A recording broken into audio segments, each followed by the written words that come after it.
Hello students, welcome to Math and Science Study with SM. Hope you all are fit and fine and practicing math every single day. Remember that math means practice, so keep practicing. Subscribe now and press the bell icon. Never miss an update.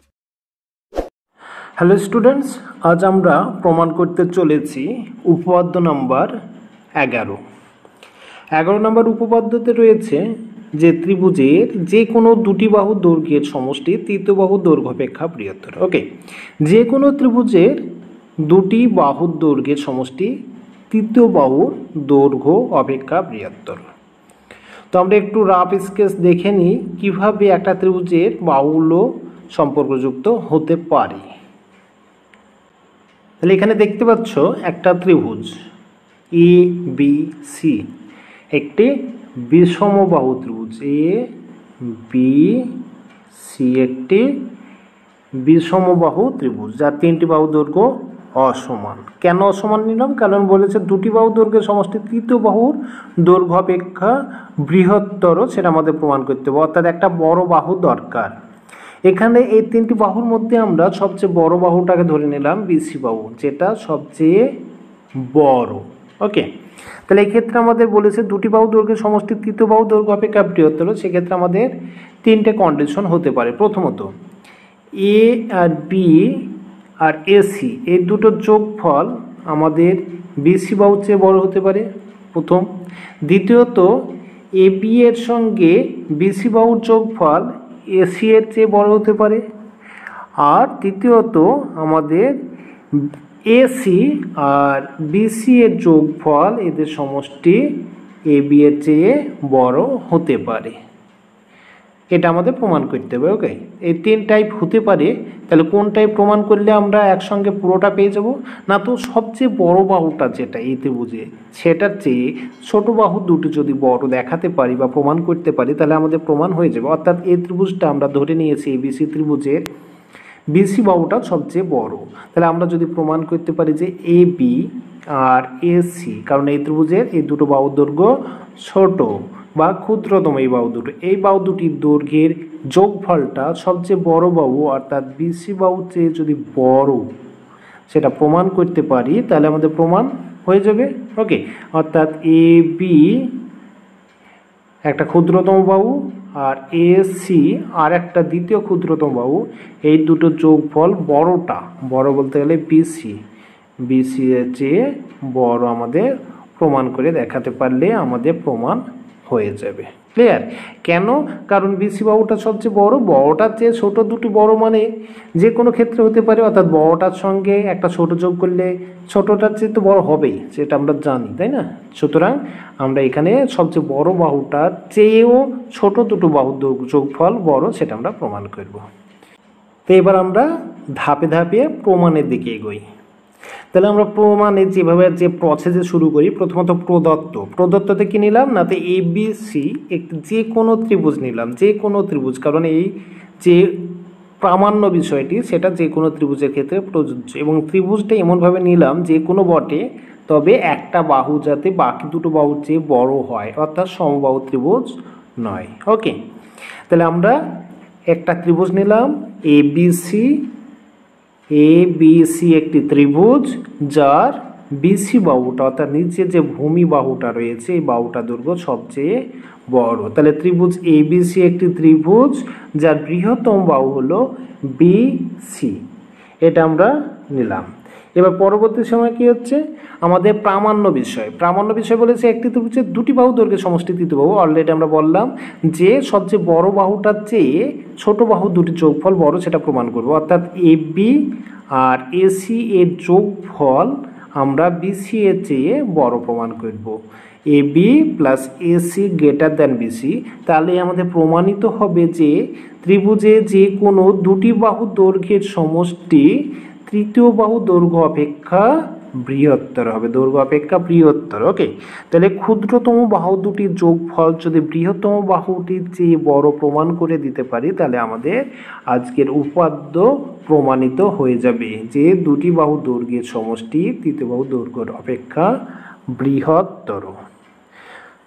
তো next তাহলে আমরা এবার অঙ্কনের দিকে যাই। অঙ্কন, আমরা এ বিন্দুটা থেকে বিসি বাহুর উপর একটি লম্ব অঙ্কন করলাম। এ বিন্দু থেকে বিসি বাহুর উপর এডি একটি লম্ব অঙ্কন করলাম, যা বিসি বাহুকে ডি বিন্দুতে ছেদ করলো। ওকে, এ বিন্দু থেকে, এ বিন্দু এখানে রয়েছে, এ বিন্দু থেকে আমরা এডি বিসি বাহুর উপর একটি লম্ব অঙ্কন করলাম, যা বিসি বাহুকে ডি বিন্দুতে ছেদ করেছে। তাহলে এবিসি ত্রিভুজের একটা কৌণিক শীর্ষবিন্দু এ থেকে বিসি বাহুর উপর এডি লম্ব টানলাম, যা বিসি বাহুকে ডি বিন্দুতে ছেদ করেছে। অর্থাৎ এক কথায় আমরা বলতে পারি যে আমরা যে এডিটা বিসি এর উপর লম্ব। ক্লিয়ার? এডি বিসি এর উপর লম্ব। তাহলে এক কথায় আমরা বলে দিলাম AD is perpendicular to BC. Okay, এবার প্রমাণ। AD is perpendicular BC already আমরা অঙ্কন করলাম, তাই তো? একটু আগে অঙ্কন করলাম কি না, তো এডি বিসি এর উপর লম্ব, অর্থাৎ এডিটা বিসি এর উপর লম্ব। লম্ব মানে কি? এডি বিসি এর উপর লম্ব। এটা কিভাবে প্রমাণ করলাম না, তো এটা আমরা অঙ্কন করেছি, একটু আগে অঙ্কন করলাম। সুতরাং লম্ব মানে কি? লম্ব হচ্ছে ওই সরকার উপর যে কোণ তৈরি করবে সে কোণের মান হবে 90 ডিগ্রি। তাহলে এডি বিসি এর উপর লম্ব, সুতরাং এডি বিসি এর উপর যে দুটি কোণ তৈরি করেছে তার প্রত্যেকটি মান হবে 90 ডিগ্রি। অর্থাৎ এডি বিসি এর উপর লম্ব হওয়া যে কোণ তৈরি হয়েছে এই কোণটা এবং এই সাইডে এই কোণটার মান হবে 90 ডিগ্রি, মানে এক সমকোণ। ওকে, তাহলে যেহেতু এটি লম্ব, সুতরাং আমরা এডি এর ক্ষেত্রে পেলাম এডিবি সমান এক সমকোণ। এবার ত্রিভুজ মানে তাকাও, এ বিডি ত্রিভুজ। আমরা যদি এই ত্রিভুজটাকে মনে করি একটা ত্রিভুজ, অবশ্যই এটা একটা ত্রিভুজ তৈরি হয়েছে যার এডি লম্ব, সুতরাং এই কোণটার মান 90 ডিগ্রি। যদি 90 ডিগ্রি হয় বাকি দুটো কোণ সূক্ষ্মকোণ হবে, কারণ আমরা জানি একটি ত্রিভুজের তিনটি কোণের সমষ্টি 180 ডিগ্রি। তার মধ্যে ডি কোণ একা যদি 90 হয় বাকি দুটো মিলে হবে 90 ডিগ্রি, সুতরাং বাকি দুটো প্রত্যেকটাকে 90 ডিগ্রি চেয়ে ছোট হতে হবে, অর্থাৎ সূক্ষ্মকোণ হতে হবে। তার মধ্যে আমরা উপরের এই কোণটাকে নিলাম। তাহলে এবিডি ত্রিভুজের ক্ষেত্রে এডিবি 90 ডিগ্রি, এডিবি মানে এই কোণটার মান 90 ডিগ্রি। তাহলে উপরে যে কোণটা, এই কোণটা এটা অবশ্যই সূক্ষ্মকোণ, অর্থাৎ বিএডি হলো সূক্ষ্মকোণ আর এডিবি হলো 90 ডিগ্রি বড়। এবার আমরা জানি একটি ত্রিভুজের তিনটি কোণের সমষ্টি 180 ডিগ্রি। এবার এই কোণটা বড়, এই কোণটা ছোট, কারণ এটা সমকোণ আর এটা সূক্ষ্মকোণ, সুতরাং আমরা এটা পেয়ে গেলাম। এবার আগে একটা উপপাদ্য অলরেডি আমরা প্রমাণ করেছি কি না, তো বৃহত্তম যে কোণটি থাকে তার বিপরীত বাহুটির দৈর্ঘ্য ক্ষুদ্রতম কোণের বিপরীত বাহুর দৈর্ঘ্য অপেক্ষা বৃহত্তর হয়। তাহলে এখানে এবিডি একটি ত্রিভুজ, যে ত্রিভুজের ডি কোণটা সমকোণ এবং ওই কোণটা অর্থাৎ ডি কোণটা হলো সবচেয়ে বৃহত্তম কোণ এবিডি ত্রিভুজে। সুতরাং ডি কোণের যে বিপরীত বাহু দ্যাট ইজ এবি বাহু, তাই তো? এবি বাহু, এবং এ কোণের যে বিপরীত বাহু দ্যাট ইজ বিডি বাহু। তাহলে কোনটা বড় হবে না, তো বড় কোণটা বিপরীত বাহু ছোট কোণটার বিপরীত বাহুর চেয়ে বড়। তাহলে ডি কোণের বিপরীত বাহুটা বড় হবে, অর্থাৎ এবি গ্রেটার দেন বিডি হবে। ওকে, কারণ বৃহত্তম কোণের বিপরীত বাহু বড়, সুতরাং এই বড় কোণের বিপরীত বাহু যার নাম হচ্ছে এবি গ্রেটার দেন এই ছোট্ট কোণের বিপরীত বাহু যার নাম হচ্ছে বিডি। তাহলে এবি গ্রেটার দেন বিডি হবে। এটা হলো আমাদের 1 নম্বর সমীকরণ। এবার ত্রিভুজ এ ডি সি বা এসিডি যাই বলি, মানে এই ত্রিভুজটা ক্ষেত্রে এ ডি সি ত্রিভুজের ডি কোণটা 90 ডিগ্রি, কারণ আমরা জানি এডি বিসি এর উপর লম্ব, যেটা আমরা অঙ্কন করেছিলাম। তাহলে এডি বিসি এর উপর লম্ব হওয়ায় এডি কোণটা হবে এক সমকোণ। তাহলে ত্রিভুজ এডিসি এর এডিসি কোণ এক সমকোণ, কারণ অলরেডি আমরা এডি বিসি এর উপর যে লম্ব সেটা আমরা অঙ্কন করেছি, সুতরাং অঙ্কন অনুসারে। তাহলে অঙ্কন ওটা যদি 90 ডিগ্রি হয়, সুতরাং এই কোণটা 90 ডিগ্রি হবে, পারপেন্ডিকুলার যেহেতু হয় এডি বিসি এর উপর, এটা 90 ডিগ্রি, আর 90 ডিগ্রি কোণটাই হবে বৃহত্তম কোণ। সুতরাং উপরে যে কোণটা অর্থাৎ সিএডি, এ কোণটা হবে সূক্ষ্মকোণ, সিএডি সূক্ষ্মকোণ। আর সূক্ষ্মকোণ যদি হয় তাহলে সমকোণের চেয়ে কম, সুতরাং এ ডি সি যে কোণ তার চেয়ে এই কোণটা ছোট হবে, অর্থাৎ আমাদের এডিসি কোণটা সিএডি এর চেয়ে বড় হবে। ক্লিয়ার? তাহলে আমরা জানি সমকোণের চেয়ে সূক্ষ্মকোণ মানের দিক দিয়ে ছোট হয়, তাহলে এই কোণটা সমকোণ আর এটা সূক্ষ্মকোণ, সুতরাং এই কোণটা এটার চেয়ে বড়। ADC greater than CAD.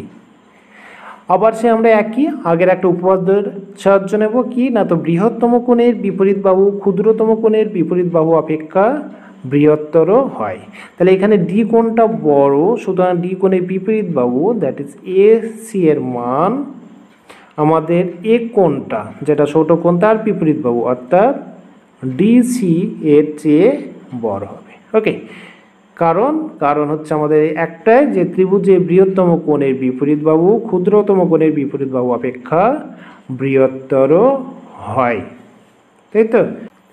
এবার 1 নম্বর ইকুয়েশনে আমরা অলরেডি আগে পেয়েছি A B greater than BD, আর 2 নম্বর ইকুয়েশনে পেলাম এসি গ্রেটার দেন ডিসি। এবার এই দুটো ইকুয়েশন আমরা যোগ করে দেবো। ওকে, তাহলে 1 নম্বর এবং 2 নম্বর ইকুয়েশন যোগ করে পাই। যোগ মানে আমরা জানি কোনো ইকুয়েশন যোগ, যেমন সমান থাকলে যোগ করার সময় সমানের আগেগুলোর সঙ্গে আগেরগুলো এবং পরেরগুলোর সঙ্গে পরে, অর্থাৎ লেফট হ্যান্ড সাইডের সঙ্গে লেফট হ্যান্ড সাইড এবং রাইট হ্যান্ড সাইডের সঙ্গে রাইট হ্যান্ড সাইড যোগ করি।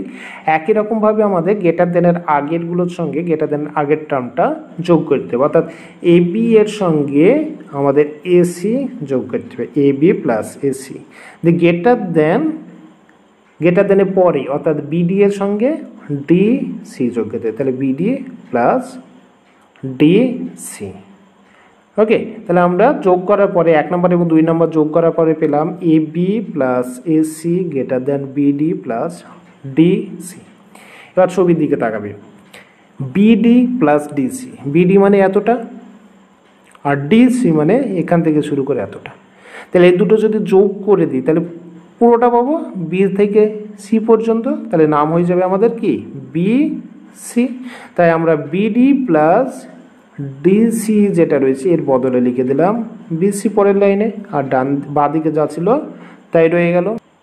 ওকে, তাহলে বিডি আর ডিসি যোগ করে আমরা বিসি পেয়ে গেলাম, অর্থাৎ আমাদের প্রমাণ হয়ে গেল A B plus AC greater than BC, A B plus AC greater than BC, যেটা আমাদের প্রামাণ্য ছিল যে ক্ষুদ্রতম বাহু দুটি যোগফল বৃহত্তম বাহুর চেয়ে বড়। আর এটা প্রমাণ হয়ে গেল, আর এটা প্রমাণ হওয়া মানে কি আমাদের প্রমাণ হয়ে গেল যে কোনো ত্রিভুজে দুটি বাহু দৈর্ঘ্যের সমষ্টি তৃতীয় বাহু দৈর্ঘ্য অপেক্ষা বৃহত্তর, অর্থাৎ আজকের প্রমাণ আমাদের এখানে কমপ্লিট হয়ে গেল, প্রুভড। এই হচ্ছে আজকের আমাদের উপপাদ্য নম্বর 11 প্রমাণ। আশা করছি প্রত্যেকে বুঝতে পেরেছো। এবার তোমরা নিজেরা ভালো করে প্র্যাকটিস করে নিজে প্র্যাকটিস করো, দেখো প্রত্যেকটা তথ্য প্রত্যেকটাই ক্লিয়ার হবে। আর যেটা অলরেডি বলা হয়েছে যে উপপাদ্যের হেডলাইনগুলো অবশ্যই মুখস্থ করে রাখবে। যেমনি এই উপপাদ্যটার ক্ষেত্রে আমাদের আগের একটি উপপাদ্য যে ত্রিভুজের বৃহত্তম কোণের বিপরীত বাহু ক্ষুদ্রতম কোণের বিপরীত বাহু অপেক্ষা বৃহত্তর, সেটাও কাজে লাগলো। দ্বিতীয়ত আর একটা কাজে লাগলো কি না, তো একটা ত্রিভুজের 3টি কোণের সমষ্টি 180 ডিগ্রি। তাহলে আগের উপপাদ্যের সাহায্যে আমরা পরের উপপাদ্য প্রমাণ করছি, মানে বুঝতে পারছো উপপাদ্যের হেডলাইনগুলো আমাদের জানা খুবই প্রয়োজন, এবং এই উপপাদ্যের হেডলাইনের সাহায্যে আমরা পরবর্তী সময় বিভিন্ন ম্যাথামেটিক্যাল প্রবলেমও সলভ করতে পারবো। সুতরাং উপপাদ্যের হেডলাইন অবশ্যই মুখস্থ করে রাখবে। ওকে, থ্যাংক ইউ।